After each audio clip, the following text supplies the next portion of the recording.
Oh, gue paling sebel bongkar matic yang naik turun berulang-ulang. Jadi kalau misalnya sudah diperbaiki, maticnya masih ada problem. Ternyata problemnya itu Bongkar mobil matic apa yang paling nyebelin?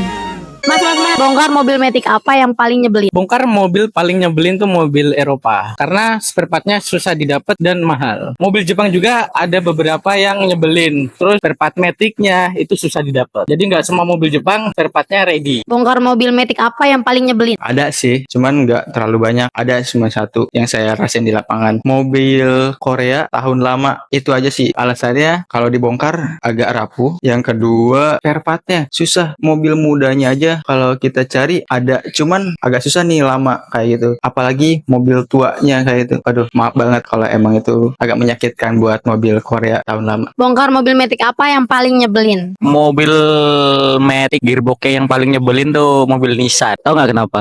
Karena mobil Nissan itu harus teliti banget. Hal-hal kecil tuh harus diperhatiin, oli semuanya, terus prosesnya juga panjang. Emang dia cara overhaulnya itu sama dengan mobil-mobil yang lain, tapi hal-hal kecilnya itu harus diperhatiin. Kok, Ya. bongkar mobil Matic apa yang paling nyebelin? Oh, gue paling sebel bongkar matic yang naik turun berulang-ulang. Jadi kalau misalnya sudah diperbaiki, maticnya masih ada problem. Ternyata problemnya itu sudah larinya ke ECU, ke listrikan, bla bla bla gitu. Itu paling ribet banget. Jadi gue paling sebel sama mobil-mobil yang kayak gitu. Bongkar mobil Matic apa yang paling nyebelin? Nissan, Mbak. Kenapa tuh? Ada aja trouble-nya. Oke, terima kasih Mas. Bongkar mobil Matic apa yang paling nyebelin? Mungkin mobil Hyundai atau Kia lama sih mungkin ya. Kenapa tuh Mas? Mungkin yang pertama karena faktor spare partnya mungkin faktornya agak sedikit susah nyarinya. Nah itu guys, kira-kira jawaban dari teknisi-teknisi kita mengenai mobil-mobil apa aja yang paling nyebelin kalau udah kena masalah di bagian maticnya.